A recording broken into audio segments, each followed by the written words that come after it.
The Radical. Fundamental principles of freedom, rational self-interest, and individual rights. This is the Yaron Brook Show.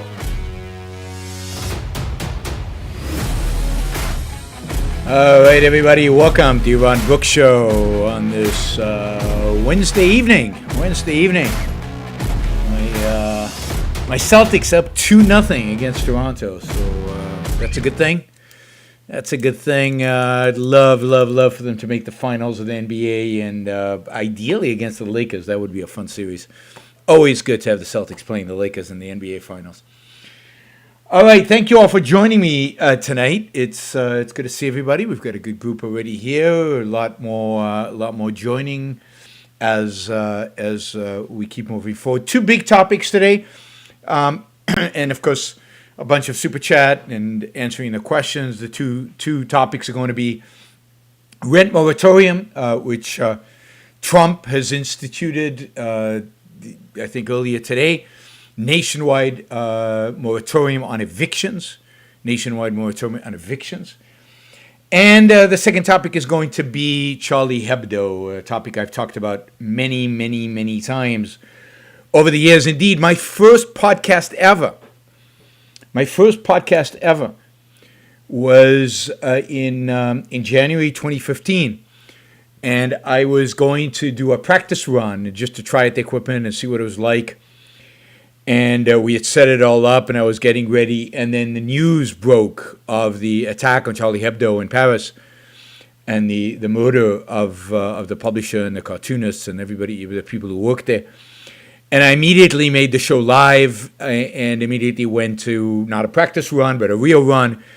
And that was my first podcast ever. Was basically a response to the whole Charlie Hebdo thing. It's in the news today.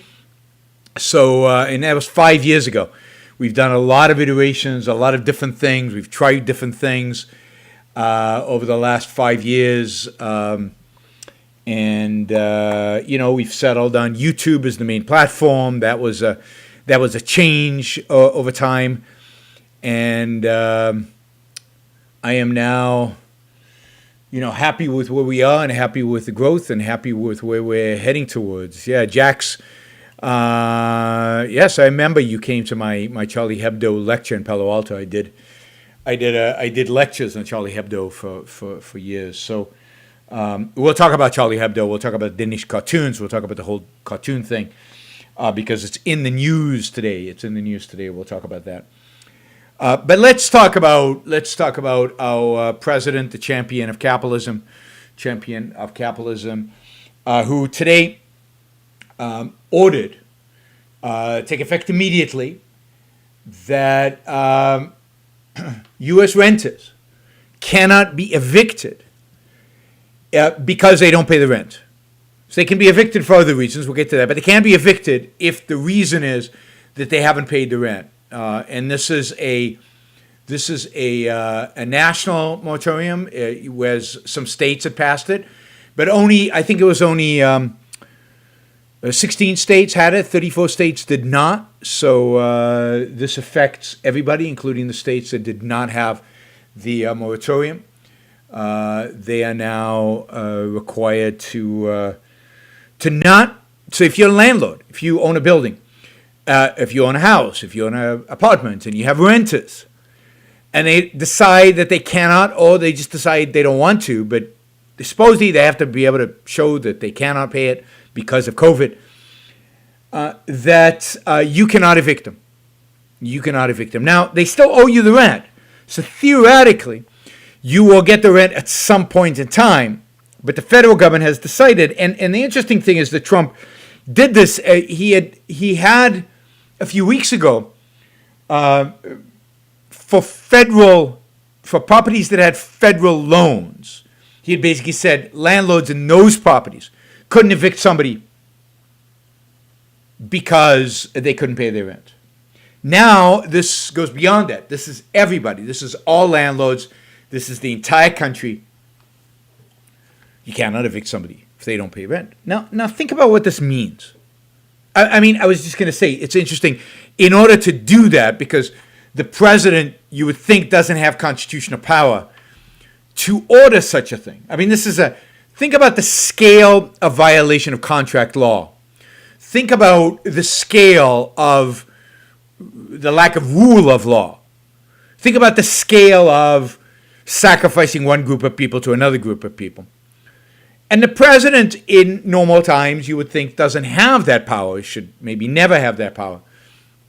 So what the president here did was he made it a decree by the CDC. And what they've done is, this is a public health issue. This is not to screw landlords from rent. This is not to help renters who have lost their jobs. This is a public health issue. A public health issue. And the way it works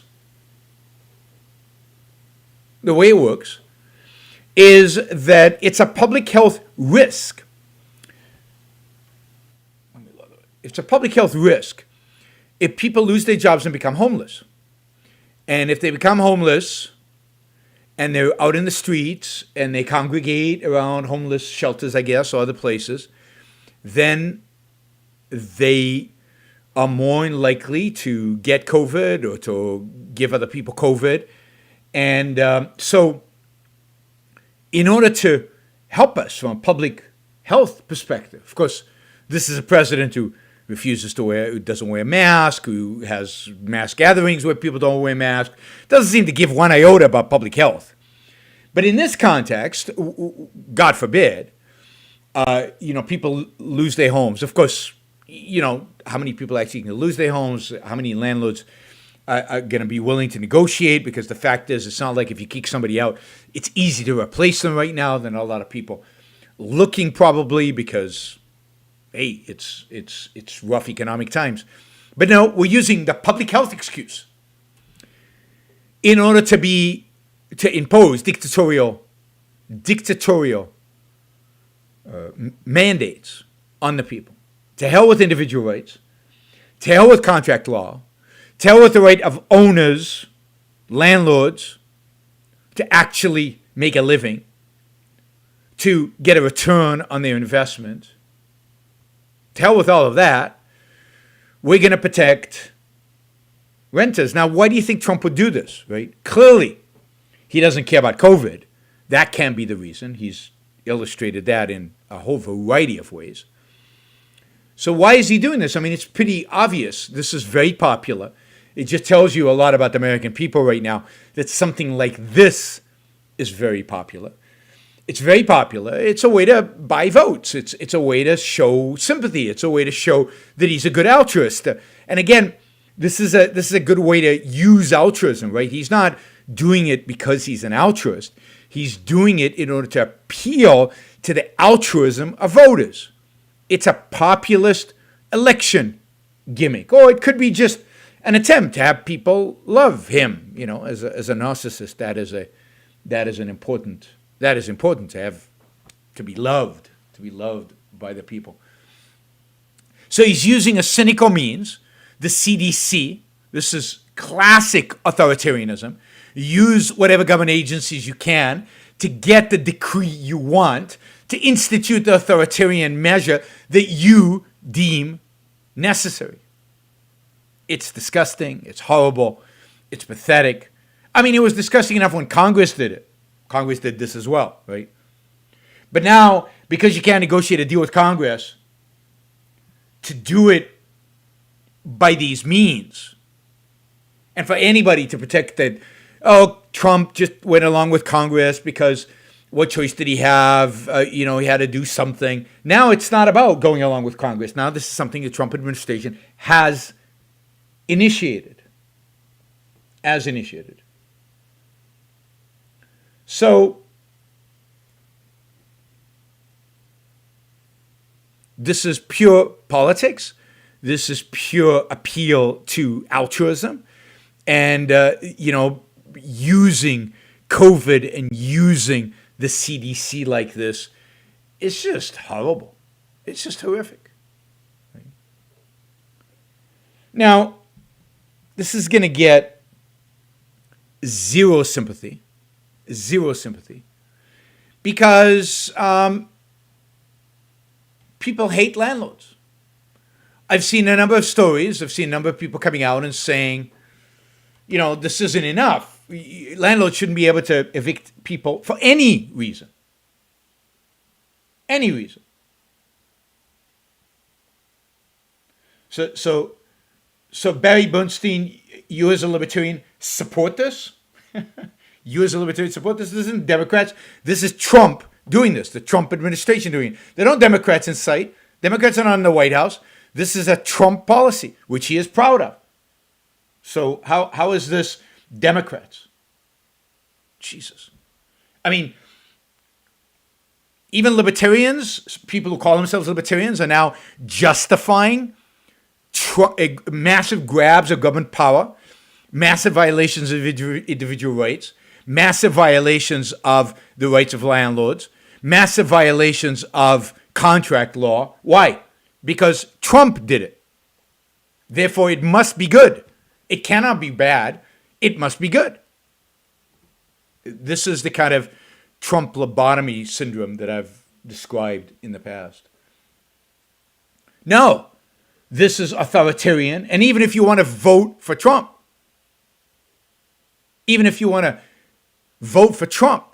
to justify this means you're undermining all of the values you represent. If you really believe in freedom, if you really believe people should make decisions for themselves, if you really believe in that economic decisions should be based between renter and landlord, and that the government has no say in this, then there is no justification for what Trump has just done, other than it's Trump, and he's an authoritarian. He's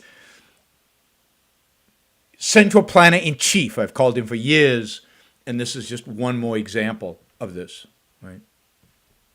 Now, it turns out that you can evict people for other reasons. You just can't evict them for rent. Some people are complaining about that. And what's probably going to happen is the moratorium is for 4 months until the first of the year. A few things are going to happen. One is if your rent is due at the end of this month, not if your rent is due, if your contract's up at the end of this month, your landlord is probably going to go on a month-to-month basis. And then if you skip a payment, he won't evict you. The contract will just be up. So gone are long-term rental contracts for as long as this is around. Also, landlords are going to look for reasons to evict you.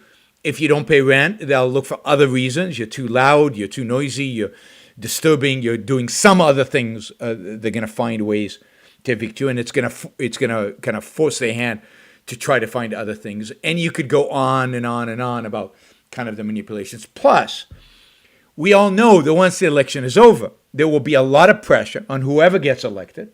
There'll be a lot of pressure to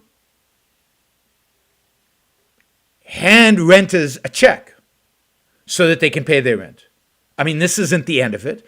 Indeed, there's already calls that in the next so-called stimulus package, there'll be $100 billion for renter relief, right? In emergency rental assistance, it's called. And, nobody's going to object to that. Certainly Trump is not going to object to that. If Biden wins, Biden's not going to object to that. That is a given that all of this is going to be forgiven or it's going to be subsidized by the government in some way. In the meantime, if you're a landlord, you haven't been able to collect rent from in many states for a long time. You're not going to be able to collect rent for the next 4 months for many of the people who rent from you. If you're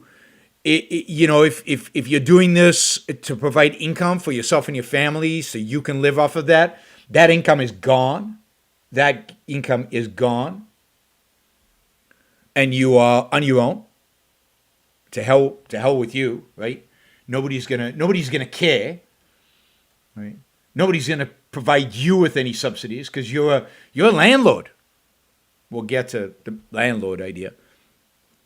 If you're a big company or if you're a large developer who builds apartment complexes, rents them out, well, now you know that the contracts you have are meaningless. That the government, at the drop of the hat, can declare an emergency and take your livelihood away, can destroy your company. you still, whether you're an individual company, a wealthy individual, a middle class individual, a struggling individual, you still have to pay your mortgages. There's no moratorium on mortgages. There's no moratorium on your debts. There's no moratorium on the people you employ. You're not going to lay off everybody for 4 months and then rehire them. And yet you have to keep maintaining the buildings. You have to keep keeping them in decent shape. You have to keep cleaning the pool. You have to keep doing these things. Those are all expenses for which you do not have income anymore. Basically, this is a policy that takes from those that have, or takes from those that the politicians in charge think have, to give to those in need. This is pure redistribution. This is pure government intervention in the economy, pure violation of individual rights, and a disgusting, cynical, vote-getting ploy by the President of the United States. And look, I don't let the Democrats off the hook, because the Democrats will do the same thing. And they would do it through legislation. I find it actually more dishonest.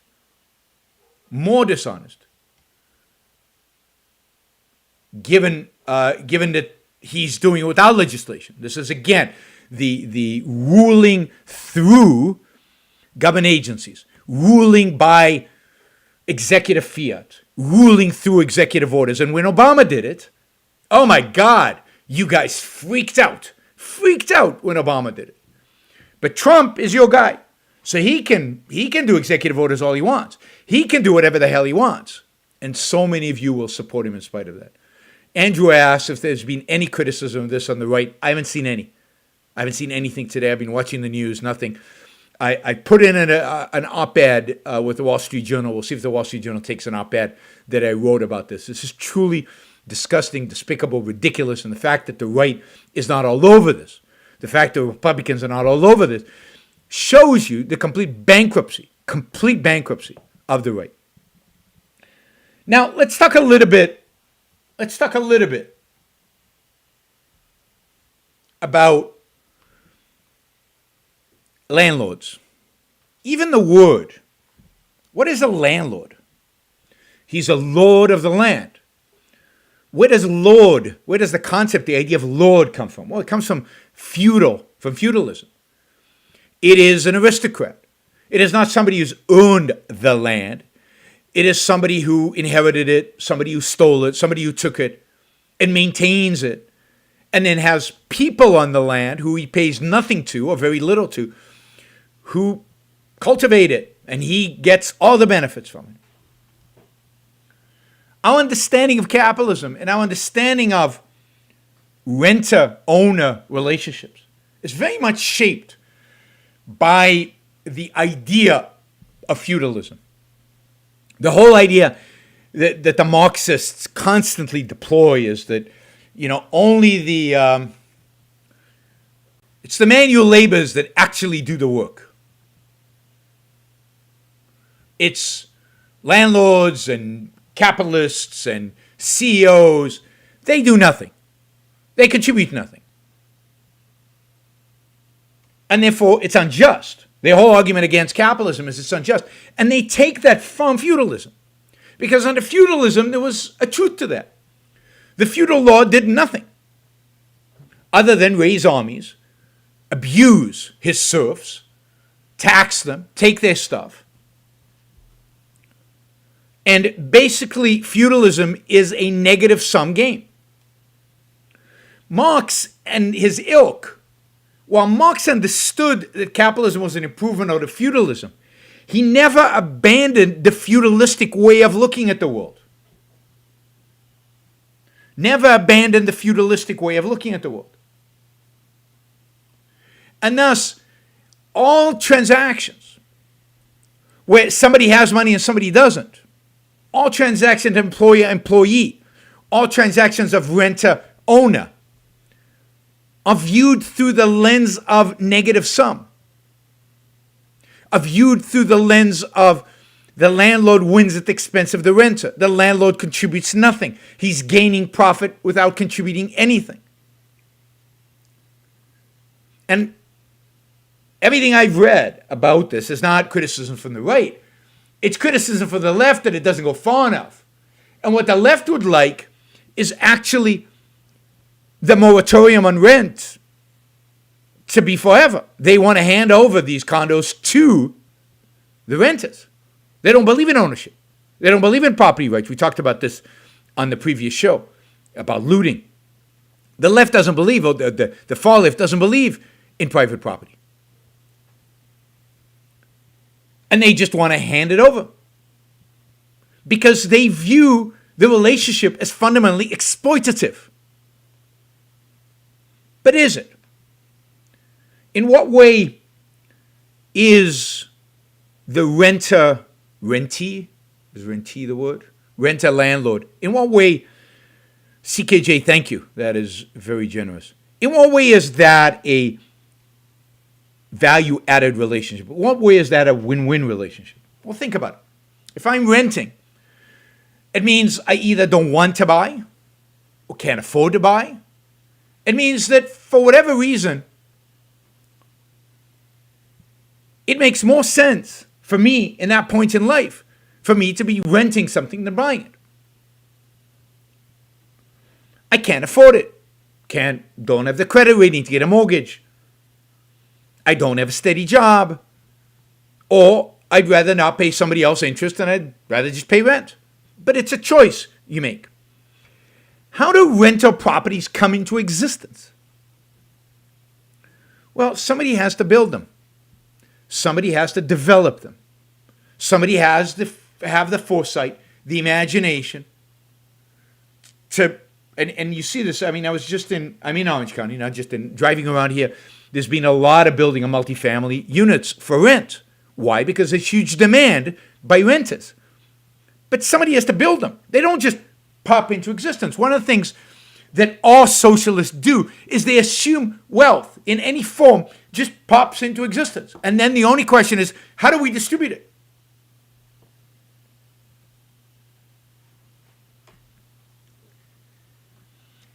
But no, somebody has to have the capital, often raises it by borrowing the money, has to have the imagination, the foresight, has to go through all the regulatory craziness to actually get permitted and to get approved. Then he has to hire contractors, has to organize the contractors, supervise the contractors, and actually get the project built. And if I don't know if you guys know this, but in a previous life, and I mean, what is it? 35, 6, 7 years ago, I was a civil engineer. So I know a little bit about this, but a little bit as compared to my developer friends who knows it's complex work. Negotiating with contractors, supervising contracts, overseeing contractors. So the development phase is massive. Then you have to go out there and rent the properties. And you have to find people who are going to be responsible, who are going to be good, who are going to be good tenants. And then you have to manage the property. You have to take care of it, and you have to cultivate it, and you have to market the property, and you have to replace the tenants, and you have to constantly do this work, clean it, deal with bad tenants, deal with loud tenants, deal with obnoxious tenants, deal with filthy tenants. You have to deal with problematic tenants.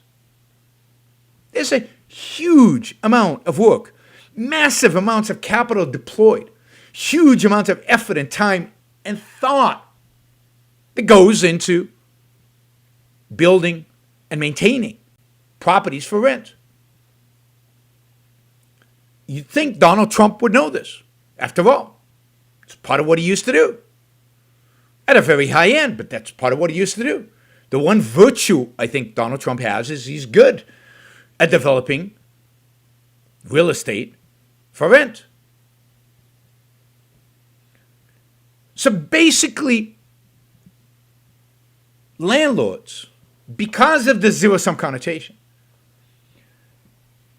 they are considered, I don't know, one of my landlord friends, developers, told me that he thinks landlords are considered lower than bankers. And now that's low, because we as a culture really have a low opinion of bankers.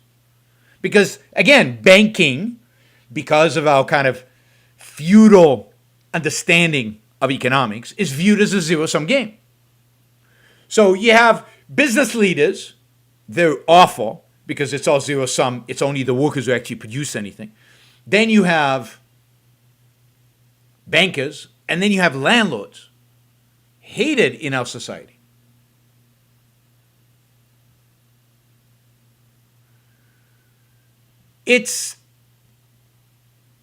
And you're seeing it now because Trump can get away with this. Nobody cares. Nobody cares. Nobody's going to defend the landlord. And if they do defend a landlord, it'll be the one landlord they know who might be middle class or lower middle class or maybe owns a house and is renting it out. They'll certainly not defend the big developer landlords who own, thousands of units. Oh, no. We can't defend the rich. And this is altruism. This is altruism in action. We cannot defend the successful. We cannot defend the prosperous. We cannot defend those who seem like they're rich. And they might not be, because a lot of the properties might actually be mortgaged. And if they don't have income, they're not rich at all. Suddenly they can't even afford to keep the properties. How are they going to pay their mortgages? So morally, landlords provide all of us an incredibly service. They are productive individuals. Even on a small scale, if you just buy a house and maintain it and rent it out to people and keep it intact, you're providing a service to people who want it and need it.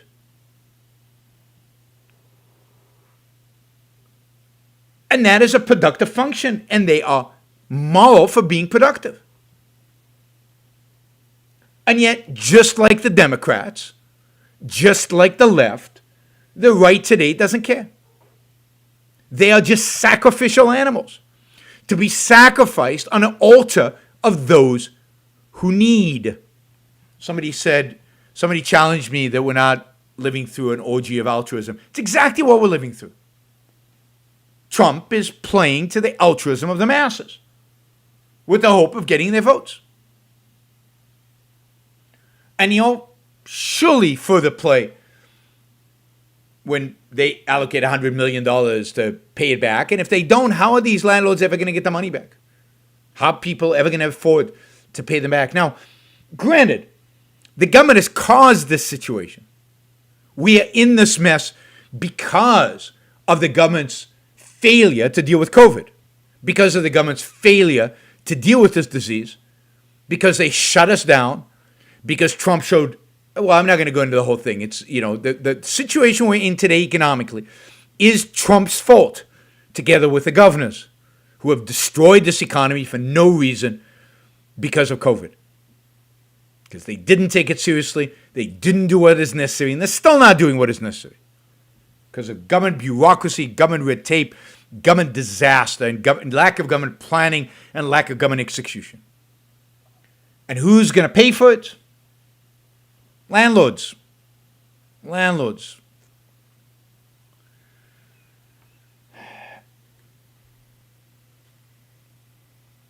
And when, not if, but when, they allocate $100 billion to give renters a check to pay the landlords. The landlords, if they survive until then, will get their money. The renters will have paid off, so they'll get to keep the rent. Who are we allocating it all to then? Well, current and future taxpayers. A massive redistribution of wealth, together with the loads of trillions of dollars that are already being redistributed, that are already in debt. We're just layer after layer after layer of sacrifice. We sacrifice the landlords to the renters. We sacrifice taxpayers, future taxpayers, to renters and landlords. And it just goes on and on. At the end, the only people that can be sacrificed are all of us. At the scale that they're doing, they have to sacrifice all of us. All of us. Right?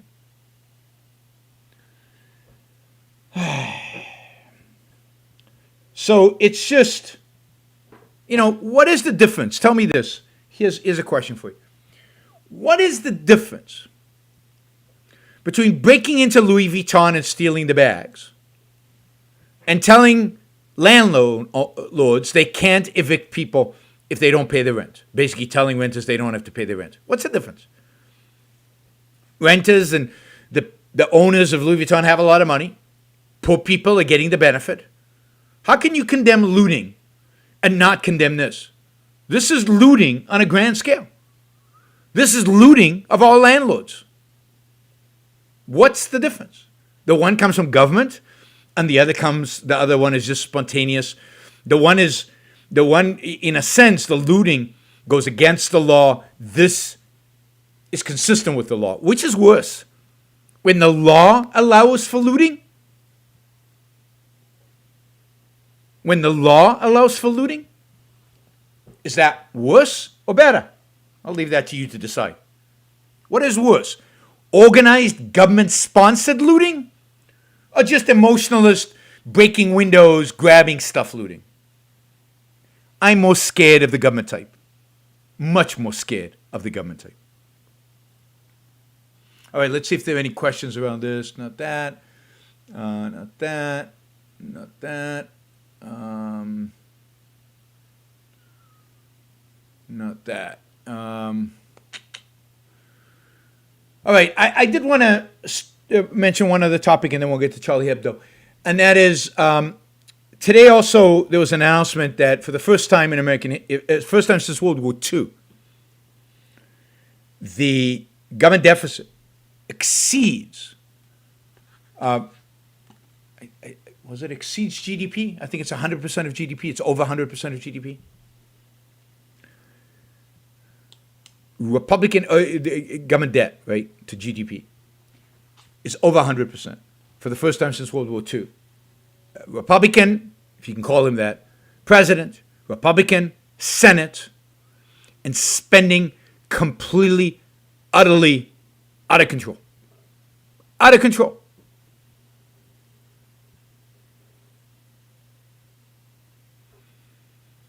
Right. It's now, notice, how did we recover from World War II? Because people could say, well, then it's no big deal because we recovered from World War II and we were fine. This is the difference. In World War II, we had millions and millions and millions of people going off government payroll, called them soldiers, and into productive activity. We had factories shifting back to production of real products instead of production of means of war. That is a huge boost to the economy when you have millions of people added to the workforce. And the government actually shrinking its spending on a massive scale. To do that, to do the equivalent of that today, would mean cutting government spending in ways that even the most free market Republicans couldn't even imagine. And firing government employees on a scale that nobody can imagine. It would require a massive shrinking of the government and deploying those resources to productive uses. To productive uses. And you know that's not going to happen. And that's why this debt cannot be repaid the way World War II debt was repaid. This is much worse. All right.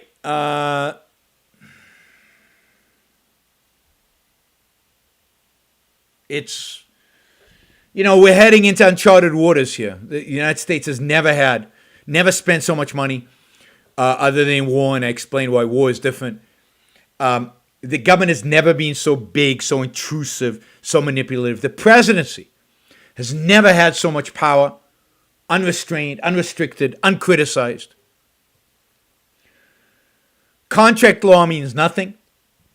Contract law means nothing. The first time this really became evident, the idea of contract law going out the window, was under Obama, when he, and I remember I really went after Obama when this happened, when he renegotiated the contract of bondholders with regard to the bankruptcy of Chrysler and GM, and basically handed handed the companies, or handed a significant amount of the companies to employees, to the unions. So he basically violated contract law, changed the priority of who got what, and gave it to employees over bondholders. Why? Well, because it's easy to hate bondholders. Employees, by definition, are virtuous. But that was the left. And when he did this, the right went nuts. The right went crazy. The right was apoplectic. But now it's coming from the right. Same thing.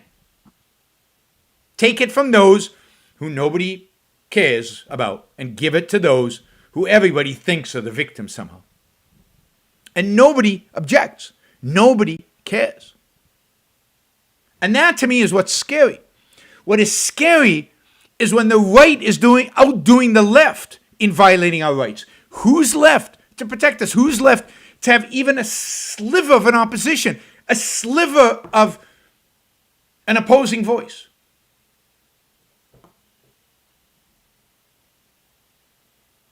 There's nothing. Trump is as much a violator of individual rights as the left is. And he's making the Republican Party, and this is the scary part, that he's turning the Republican Party into a purely statist political party. So that in the future, there is no voice. It's just a matter of who you want to be violating your rights. Republicans or Democrats. But they're all, on scale, rights violators. There's nobody, even in opposition, arguing against it. Okay. All right, let's take some $20 questions, and then we'll go to Charlie Hebdo. With state and local unemployment, people were getting $800 a week, $600 in addition to the unemployment benefit. They were getting $600 in addition to unemployment benefit. That money should have been used to pay rent. Yes, you'd think. Now people are just collecting huge unemployment checks, not paying rent and working under the table. Yes, I think that's all right. And we're supposed to feel sorry for them. And some of them, granted, a lot of them have lost their jobs. Look, the economic consequences of what our government has done to us because of COVID are truly horrific. Truly horrific. And some people are really suffering. Restaurant owners, people who worked at restaurants, have lost their jobs. But they are getting unemployment benefits. Not as good as they were in July, but they're still full unemployment benefits. Plus $300, I think, that Trump approved. And if you can't, this is the thing this is important. If you care about people not being able to afford their rent, if you care about unemployment being high, if you care about people not having enough money to feed themselves, the solution is not to write them a check. The solution is to change the environment so the jobs reappear. If somehow a rational person, a rational free market person was president right now, what would they do? Massive deregulation. Massive. On a historical scale. Just like they just did $3.7 trillion. Remember, Trump signed off on this? 3.7, and you think he's less of a statist than the Democrats? $3.7 trillion of stimulus. Instead of that, imagine if you put that energy, that sophistication, into $3.7 trillion worth of deregulations. Making it easy for people to employ. Making it easy to start businesses. Making it easy to expand. Making it easy to grow. Imagine if instead of writing people checks, you actually made it easier for people to create jobs. And not temporary deregulation, permanent, legislated deregulation. If you wanted to get the economy going quickly, that's what you would have to do. It would be to cut government spending. And I know this is so counterintuitive. Cut government spending. Put money back into the pockets of people. And get your COVID response right. So that people don't live in fear. And don't shut down because of COVID. Test, test, test, test. trace, isolate. That's it. Do it on scale. Take, I don't know, a few hundred billion of the 3.7 trillion and do that. And the economy would be roaring right now. Deregulate en masse and get your response of COVID right. Like these daily tests that you can do at home would solve most of the economic problems caused by COVID.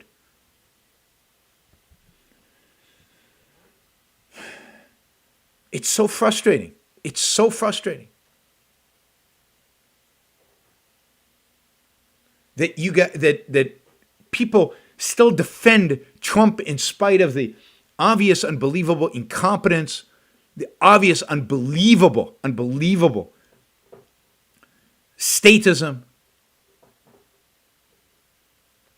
and people still defend him. And again, I'm not saying don't vote for him. I'm saying don't defend him. Be a voice of reason, not a voice of selling out to your authoritarian. A voice of reason who criticizes and then said, okay, well, he doesn't steer a ship. He pokes hole in the ship to make it sink faster. Faster. That's what he's done since he became president. All right. Here's some others. Please reach out to John Anderson to invite you on to be on his podcast. Yes. Reach out to John Anderson to invite me to his podcast. I'd love to do his podcast. He's in Australia. I think if you ask him nicely, politely, respectfully, he will do it. All right. Betting odds in the election are now even 50-50 with Biden still leading massively in the polls and also leading in all the forecast models. Could betting on Biden be worth the punt? You have to be careful because I think that I think the probability, if you play the probabilities right now, Biden probably wins. But I think there is enough uncertainty that the betting markets are not willing to give it to him. And I think they're right. I think that the silent Trump voters, the voters who lie to the pollsters, the voters who come out, who are not being polled, but who come out anyway, that are not being sampled properly, I think there is real fear in betting markets that Trump will pull off what he pulled off in 2016 in spite of the polls and comes back and win. And I think that, as I've said over and over again, I think that the Democrats are making this easier for Trump. Easier for Trump. And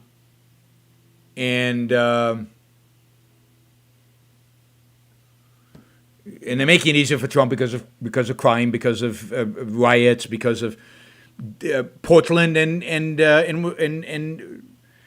Wisconsin are what are making it easier for Trump. Riots in the streets of Chicago are what are making it easier for Trump. So Trump has a shot because Democrats are projecting an image of anarchy, violence, this whole white fragility nonsense.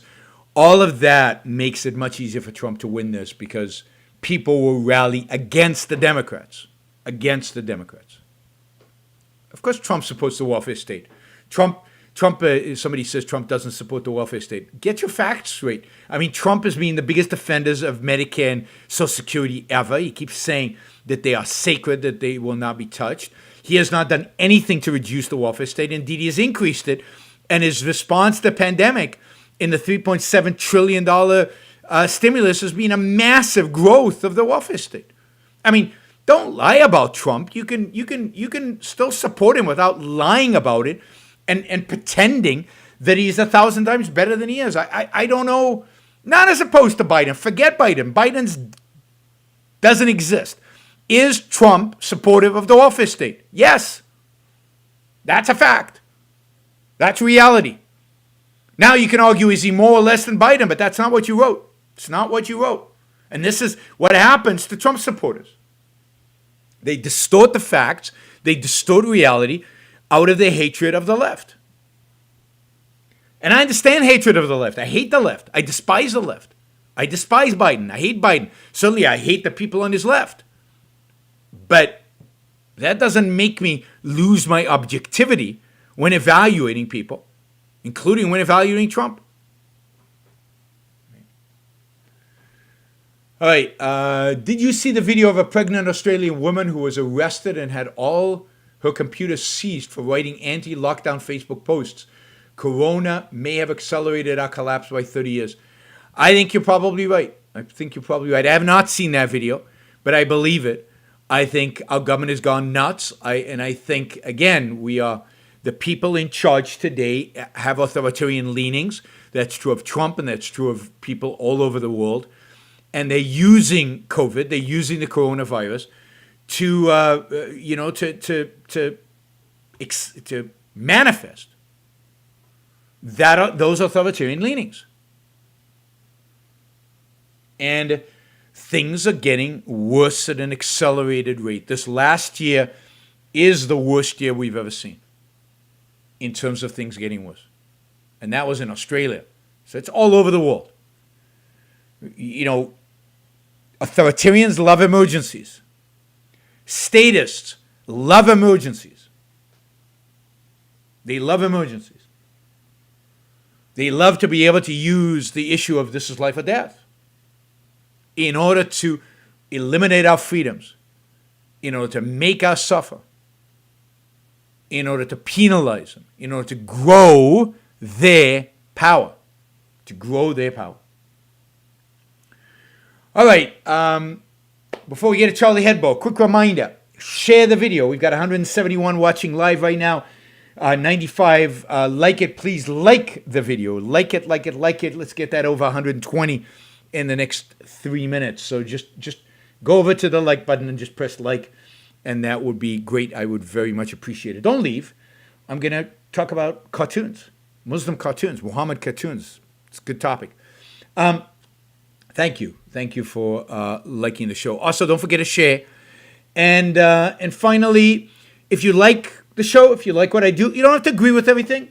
That would be weird if you agreed with everything I say, given how many issues I cover and how many things I say and how radical my views are. But if you like the approach, generally, if you get entertained, if you get some value from the show, to get some value, reciprocal value from the show, I'd love to be engaged with you in a win-win relationship where you support the show. So please support the show. You can do it on Super Chat. We've had some incredibly generous support on Super Chat last month. I don't know how September is going to be able to catch up to August. We're going to have Simon from Iceland come back and show some love. But August was an amazing financial month, both here and on PayPal. But you can also support the show on PayPal, paypal.me/Yaron Brook, or you can go to yaronbrookshow.com/support.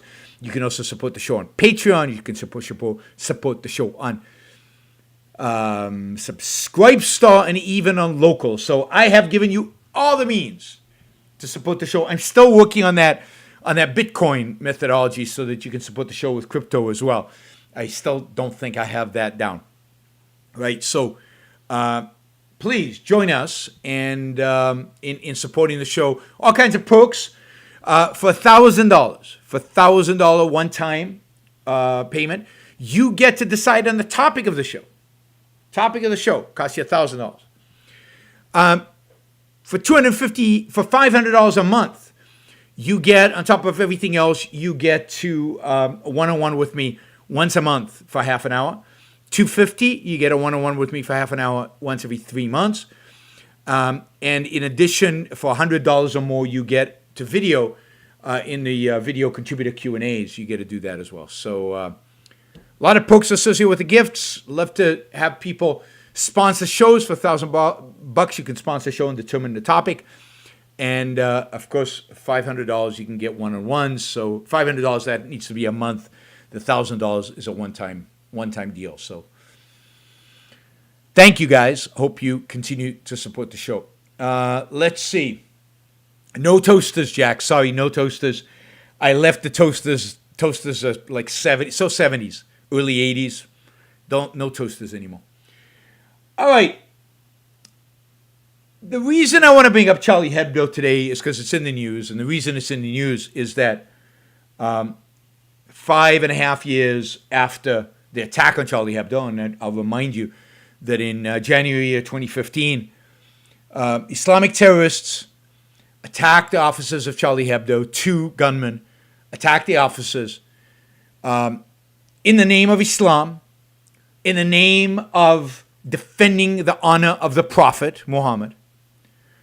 And they slaughtered 12 people who were working there on that day. Charlie Hebdo is a satirical magazine that has been published kind of on and off since the 1970s, and had published various cartoons of the Prophet Muhammad, had done satirical articles about him, but also had done the same thing, made fun of Jews, made fun of Christians, made fun of pretty much everybody.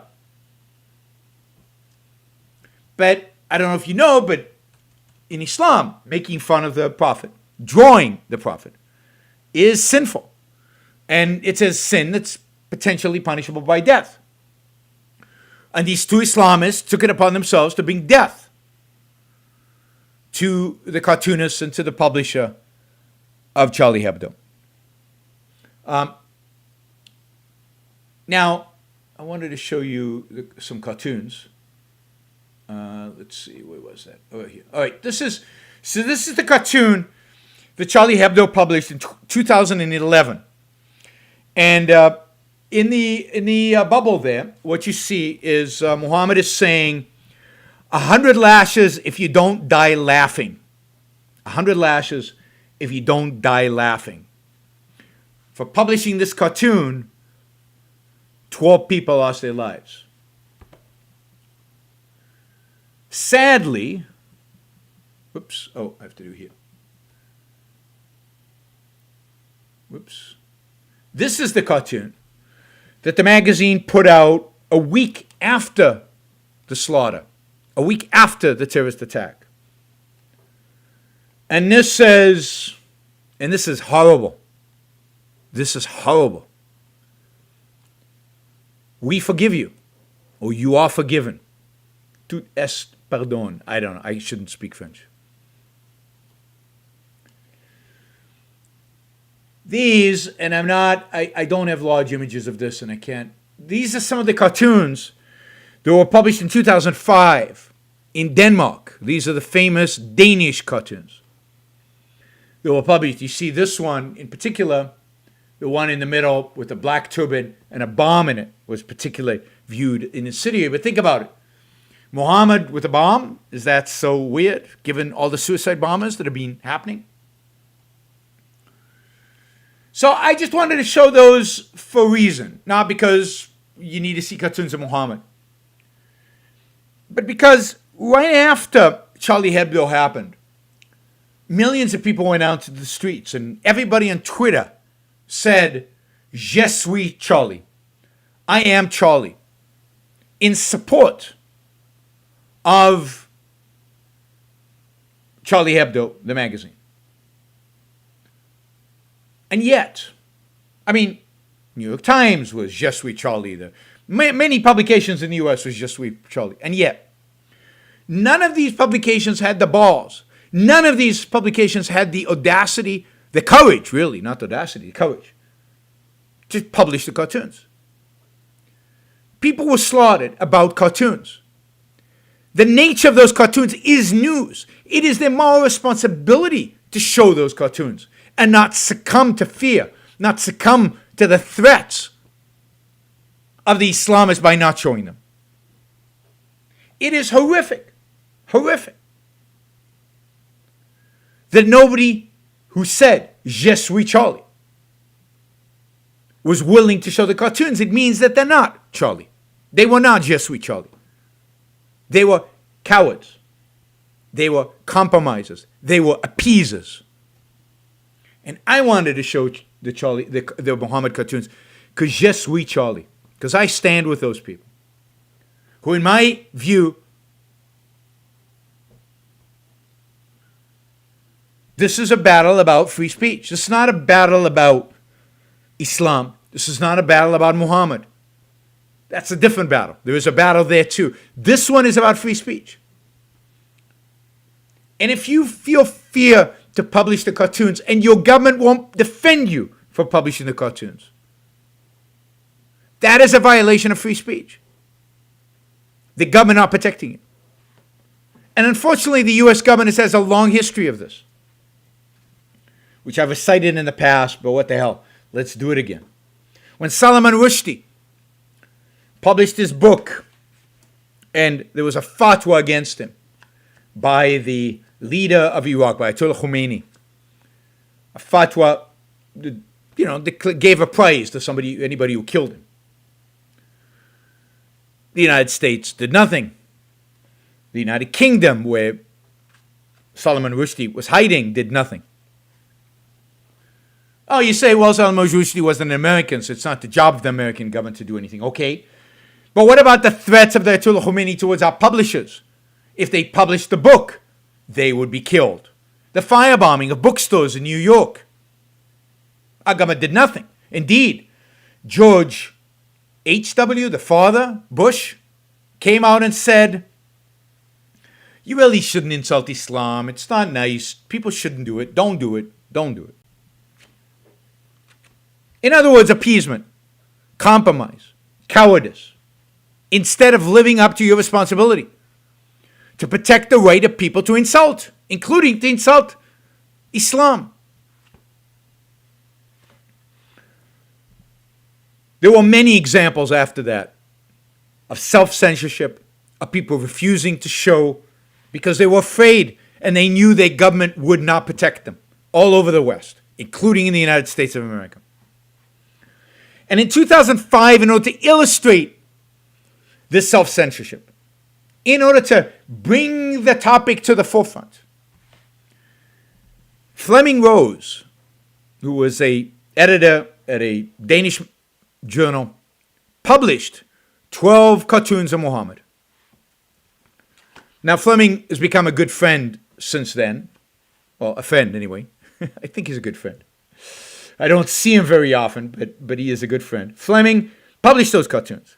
The response was immediate. Not immediate. It took a few months, but riled up in the Muslim world. You got demonstrations all over the Muslim world. The burning of the attacks on embassies, the killing of people. Threats on Fleming Rose's life. Threats on the cartoonist's life. Cartoonists were actually attacked and almost killed. No American publication agreed to publish the cartoons. Yes, Fleming Rose was an Ocon at my invitation. As I said, Fleming became a good friend. He's a fan of Ayn Rand. He's not an objectivist, but he's a fan of Ayn Rand. He's read Atlas Shrugged. He's just a good guy. One of these pro-reason, probably moderately on the left on economic issues, but just a good guy. George Bush, son this time, came out and said, we shouldn't really publish these cartoons. Why do we need to offend Muslims? Why should we offend people? This is George Bush, the tough George Bush, the cowboy.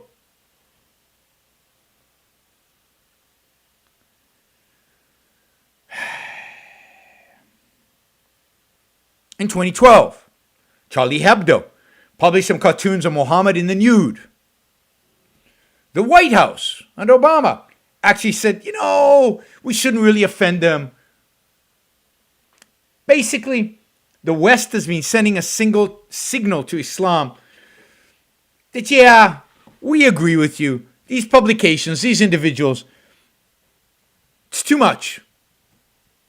Indeed, ultimately, Fleming Rose had to leave his publication in Denmark because they wouldn't fully support him. Even the publication wouldn't fully support him in defending his decision to publish those cartoons and to continue making an issue of it. Indeed, over the last 20 years, free speech has declined significantly in Europe, not in the self-censorship way it's declined in the United States, but much more from the perspective, much more in Europe, because of governments imposing hate speech laws, government requiring institutions to take down paintings of Muhammad or not to show operas that might depict Muhammad or not. Basically, massive appeasement across the board, from government on down, towards Islam and towards the worst elements within Islam. So over the next few months, France is going to have a show trial. They are trying 14 people who were accused of helping the people who committed the murders in January 2015. The actual shooters were killed then, the day after, I think, by the French authorities. 3 other people who helped them directly escaped France and made it to ISIS. They're probably still in Syria, Iraq, or they might be and probably are dead, killed during the struggles over there. These 14, or I think 3 are in absentia, the 3 that are in Iraq or Syria, part of ISIS. The others are people that weren't major helpers, but helped in these attacks. But this is an opportunity for the French justice system to put the whole issue of Charlie Hebdo, the whole issue of free speech on the table. These will be the first trials in French history. There will be broadcast to the public where video cameras are allowed. So these are going to be true show trials in the sense that the whole French public is going to be invited to participate. And I hope that they use this opportunity to strengthen the idea of free speech, to strengthen the right of Charlie Hebdo to publish any cartoons, of anybody to publish any cartoons. That unless you incite for violence, to say anything.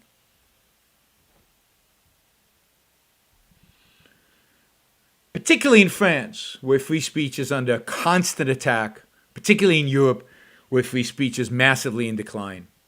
But it'd be good for Americans too, as we limit people's speech online, not by the government, but by internet companies that shouldn't be doing it. I don't think they should be broken up for it. They have every right to do it. But I think they're wrong in doing it. And certainly they're wrong in not having criteria, objective criteria for what they're doing. But it is also an important lesson for all of us to learn, because the government is not that far, whether it's Trump or the Democrats, from coming out and restricting free speech, from slowly chipping away at free speech. For example, regulating Facebook and Twitter on what they can and cannot put up on their platforms would be regulating free speech in America. We are there. We are close to there. There's talk about hate speech laws. We need to pay attention, America. I know this is not on anybody's top of anybody's agenda, but we need to pay attention. This is a crucial issue. This is an issue of life or death. And if we need to be reminded through this trial of what's at stake, then we should be reminded. Then let's take this opportunity and remind ourselves. There's nothing more important to civilization right now than the ability to speak, than my ability to do the show, my ability to show these cartoons. And I hope YouTube doesn't take this show down. I'm sure it won't monetize it. But let's hope that you can still show the cartoons on YouTube without YouTube, stopping us, restricting us. All right, let's go to your Super Chat questions. I've got a couple from today and then a bunch from a few days ago. We'll go down all of them. And then, of course, I am open to any Super Chat questions you have now. Let me just remind you, the more dollars you put in front of your Super Chat question, the more likely it is that I answer it. The more dollars, the faster I will answer it.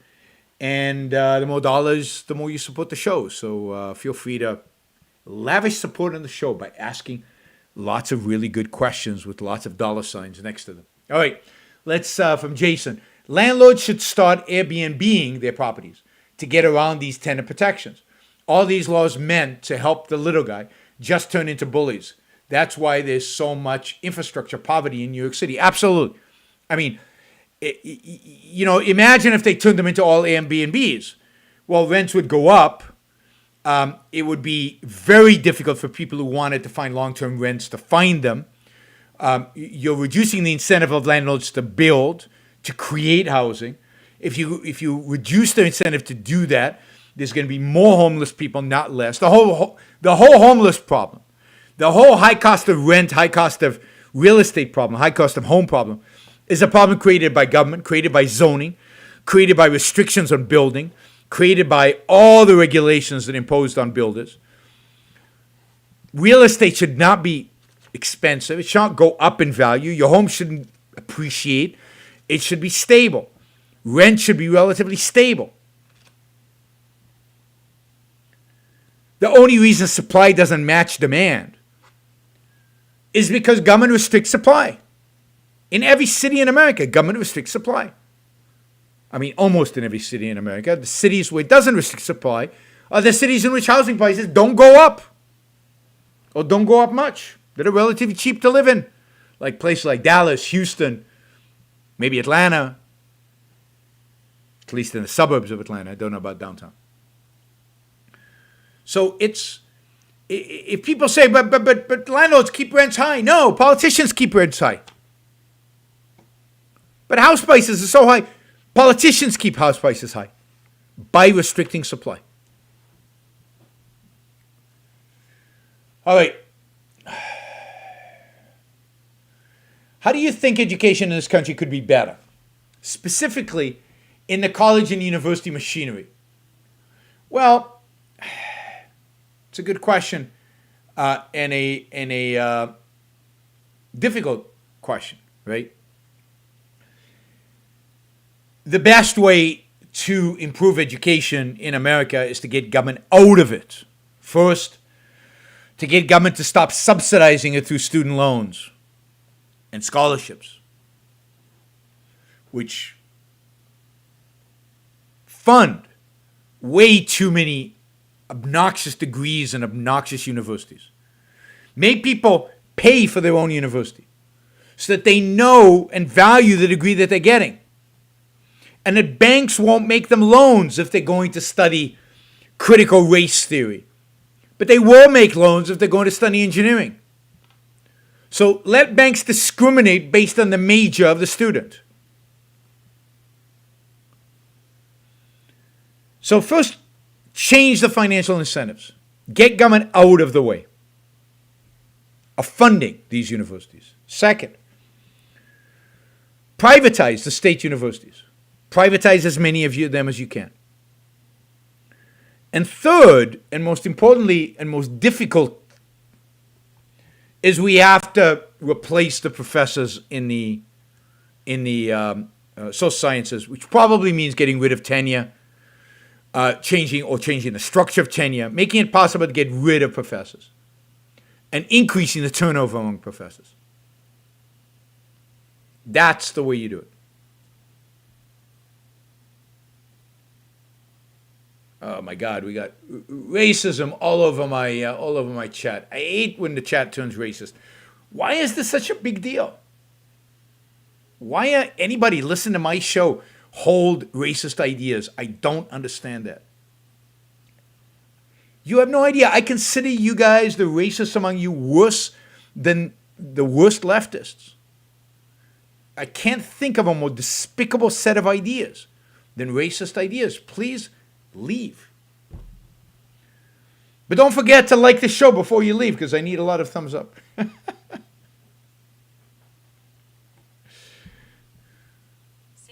p.m. Did somebody actually say Hitler wasn't right on everything? Oh my God. Oh my God. All right. What's the difference between should we have been there versus was it a good shot? It was a good was it a good I don't know what that question refers to. I apologize. Can you imagine trying to make sense of the world we live in today without the genius of Ayn Rand? No, I can't. I don't know where I would be. I don't know. I can't imagine life without Ayn Rand. I remember, there's another mild statement. He says, I don't like Hitler. That's the best you can do. I don't like Hitler. Hitler was one of the most evil bastards in all of human history. I despise, hate Hitler. And I don't like him. Really? Go away. Yeah, I read Ayn Rand when I was 16. She shaped every moment of my life since then. Really. It's truly amazing. I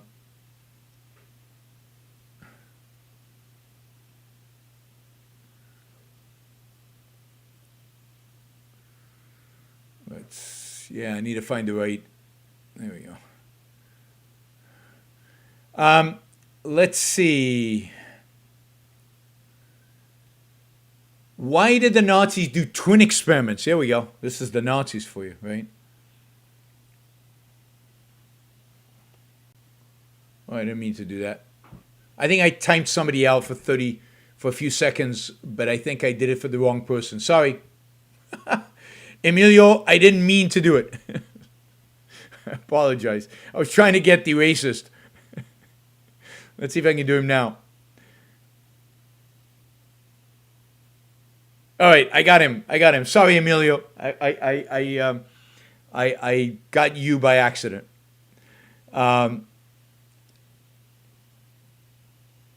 did the Nazis do twin experiments? Because they were sadist bastards who were doing experiments on human beings to try to supposedly understand genetics, understand the role of genetics. So twins were perfect because twins have the same genetic code. So they would do experiments of twins and see how this twin would react to something of that twin. So it was, but they did it on live human beings with the idea of they would deform them, they would distort them, they would poison them, they would torture them, they would do the most horrible thing to them. And with the idea that because they were Jews, for example, that they weren't human beings and it didn't matter. I can't think of a people, of an ideology motivating people more disgusting, more evil, more horrific, more anti-life and anti-human than the Nazis in everything. And they did, David says the experiments were sloppy. Absolutely, the experiments were sloppy because it wasn't really about the experiments. What it was really about was about the sadism. It was about making the point of we're not treating you as human beings. It's about treating Jews as animals. Just like we do animal experiments, they did experiment on Jews because they didn't consider them human. And they wanted to make that point to themselves and to the world. So it had nothing to do with science. And therefore it was completely sloppy and well, of course it was worthless, but it's hard to, I don't know how much you guys have been exposed to the true horrors of what the Nazis did. Not just like Schindler's List, but actually reading about what they did, the human experiments they did, the way they treated human beings, the way they treated them in the concentration camps, the way they just wanted to crush the human spirit in every way they could. Right? And you really cannot appreciate the depths of the evil unless you read some of the testimonials that came out of the concentration camps. It truly is, for a healthy human being, it is hard to believe, hard to understand, hard to believe that it could happen. Hard to believe that it could have happened.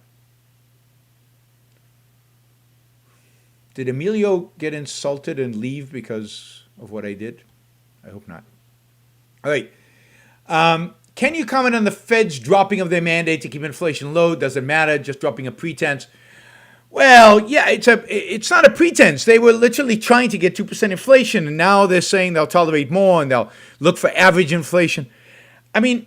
They couldn't even get 2% inflation by their measures. They couldn't get it by their measures. They're completely in the dark here. They don't understand what they're doing. They don't know what they're doing. They don't know how to affect it. They are central planners who are trying to plan the most complex market there is, the market for money. And they're just completely blind. They've got models that don't work, so they refine the models, and they still don't work. They don't understand the economy. They don't understand how it works. They don't understand what actually happens. They don't understand human incentives. They don't understand how money flows and why people take out loans or don't take out loans and what the yield curve actually does. And they just don't know. They're trying to help, quote, the economy. And they're destroying it while they're doing it. And they don't know, or they know, but they evade it. So the fact that they're now going to this average rate of inflation and everything, it's going to matter because it means they're going to be looser. They're going to try to get more inflation, which means that we could easily get significant price inflation. Remember, when they use the term inflation, they mean price inflation. I sometimes, when I use the word inflation, just mean monetary inflation, that is more money being created. But they don't use it that way. They use price inflation. I think the way von Mises used it was monetary inflation. And they'll keep printing money until they get price inflation. And then once they get it, they might not be able to control it. They might not be able to stop it, particularly given the incompetence that they've shown over the last 40 years, or 50 years, or 60 years. Really, no, the incompetence they've shown since the creation of the Fed. So it does matter. It's worse. They could have come up with something different. They could have changed. I mean, this was an opportunity for them to change and forget about price inflation and try to target something like the price of gold, or try to target something called nominal GDP, which is still not good, still could create havoc, but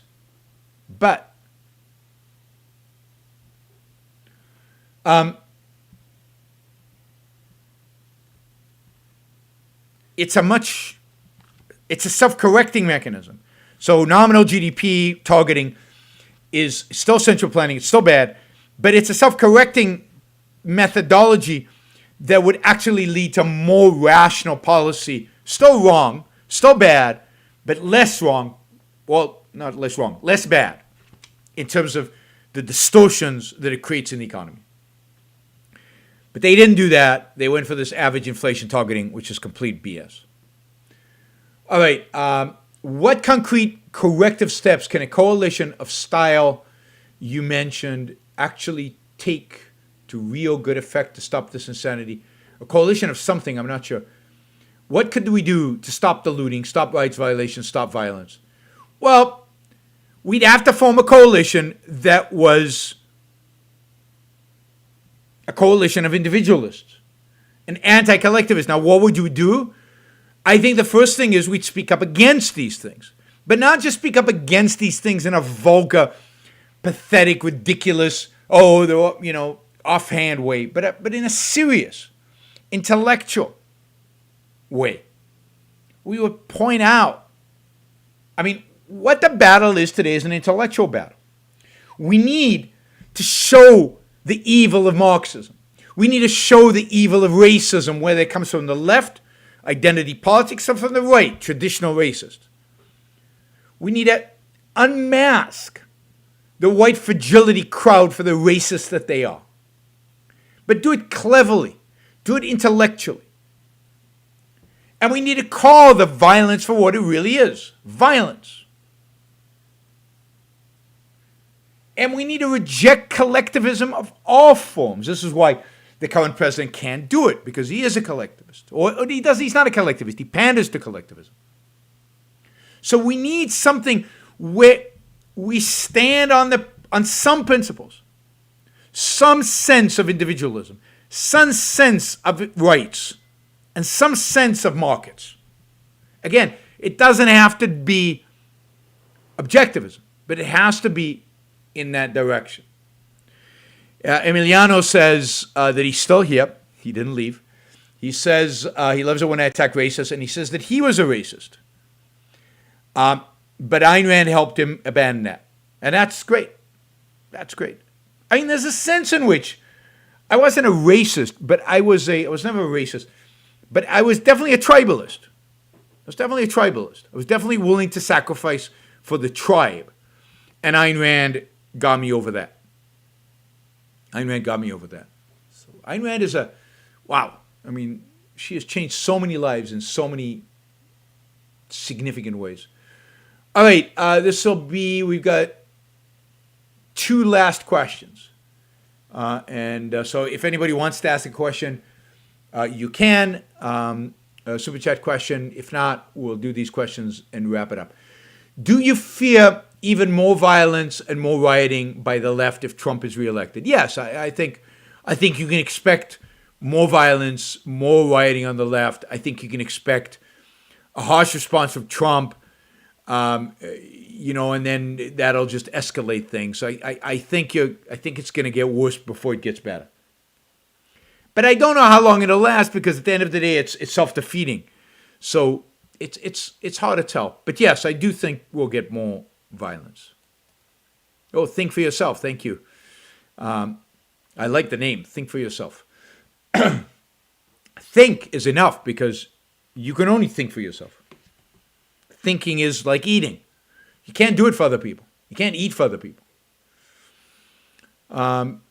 Have you been watching the HBO documentary The Vow about NXIVM? A self-help group turned cult turned sex trafficking conspiracy. I'm hooked, but not in a cult way. No, I haven't seen it. All right, I might check it out, but I haven't seen it. Did Rand fall into depression after Atlas Shrugged became because the intellectuals rejected it? Why do you think the intellectuals responded that they did? I don't know how deep the recession was, but yes, she was definitely very disappointed. She definitely had she was, I think, depressed. I don't know how deep that was. And it was because the intellectuals, because zero intellectual leaders came to her and said, wow, that is a significant achievement. That is a breakthrough. Not one. And the same, by the way, of businessmen. None of them really recognized its power. A lot of them are, support, but you forgot about religion or this. Nobody understood the magnitude of the significance of the book. And primarily the intellectuals, at least one, some Aristotelian scholar somewhere, some professor somewhere could have said, wow. I mean, Mises maybe, but that was it. That was it. Of all the giants out there, Mises was it. Why didn't they? Because it was too revolutionary. Too revolutionary. It was hard for even Mises at the end had to reject it because while he rejected the economic consequences of it, he couldn't accept the morality, and he couldn't accept the importance of the morality, and he couldn't accept the importance of philosophy that the book reflected. And the same with Hazlitt. Frank asks, ever read the novel QB7 by Leon Uris? Yes, many years ago. It was excellent. I like Leon Uris novels. I really enjoyed those novels. Good history. There was a set, like an historical setting, and they're very good. They're very good. QB7, was that the one about the trial of the Holocaust denier in England? I think that was the one. Anyway, I generally recommend Leon Uris. I've really enjoyed his novels. All right. Oh, one more. I often see socialist communists claim capitalism killed more people than socialism and communism. How can you argue against or dismiss this claim? It's so ludicrous. Oh my God. They attribute everything in history to capitalism.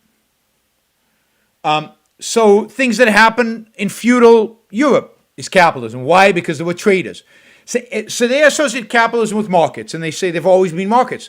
So capitalism has always been around. So all the death and destruction ever caused by anybody is due to capitalism. Then they say capitalism led to colonialism, which it didn't. Capitalism is not related to colonialism. So all the deaths in India because of the mistreatment of the Indians by the British under colonialism are attributed to capitalism. That's absurd. So basically, define capitalism in such a broad way that it covers everything. Slavery, that's capitalism, because it's trade, because it's a marketplace. The fact that capitalism, the system of capitalism, which only existed really in the 19th century, that system eradicated slavery, at least from the West, that they can't comprehend. Because to them, all of history is capitalism. I mean, Marx wasn't this dishonest. These people are worse than Marx because they are nihilists. They want just to destroy. Marx had lived through capitalism, so he knew much more about capitalism than any of these people do. Jefferson said in a letter, self-love is no part of morality. It is the sole antagonist of virtue. Self-love is no part of morality. How did he also write the Declaration? Well, it depends what you mean by self-love, right? So, it's hard to tell what Jefferson meant. Self-love can easily be narcissism, can easily be obsession with self, can easily lead to the exploitation of others. So, in that sense. But yes, Jefferson was explicitly in his moral thinking an altruist. If you read the Jeffersonian Bible, where he cuts out all the mystical stuff and he leaves the morality, he endorses Jesus' altruism. He endorses the Christian altruism. How could he do that and write a declaration? I'm not sure. You'd have to ask an expert in Jefferson. But like many, he was compartmentalized. He lived as a Renaissance man. He lived a pretty self-interested life. But he thought that Christian morality was the only morality possible. And he was torn between those conceptions of living the good life, the pursuit of happiness, the pursuit of knowledge, the pursuit of your own values, and these Christian commandments. And I think in different parts of his life, in different letters, in different documents, a different part of him is manifest. People are very compartmentalized. Human beings are complex, Waldron writes, and he's right. He's right. All right. Before I leave, remind you to like the show before you leave. I want to remind you to share the show, and support the show. And primarily, I want to give a cheer to a monthly support, which kind of is steady every month. It's regular. I know what's coming. I can anticipate. So on yaronbrookshow.com/support, you can make a monthly contribution. You can do the same on Patreon or Subscribestar. So thank you guys. Ever since I said like the show, a bunch of people have disliked it. All right, must be the racists and the Trump lovers. Yeah, keep liking the show before you leave. Please increase the likes. It helps with the algorithms. It helps raise the show up. And look, we need a lot of viewers. We needed people to support the show significantly this month in order to beat August. August seems to be the best month. Every year, August is the best month. And this August blew every other August out of the water. The challenge is now, how do we get September to be bigger than August? And I need your help to do that. So please support the show in any way that you can. I very much appreciate it. And if you own Tesla stock, sell, and then you'll have more money to contribute to the show. When Tesla crashes and you don't have any money, please, I told you so. Please remember that I told you so. Tesla is twice the value of Toyota right now. Sell. All right, guys. Thank you, everybody. Have a great night. I'll see you on, if not sooner, then I'll see you on Saturday.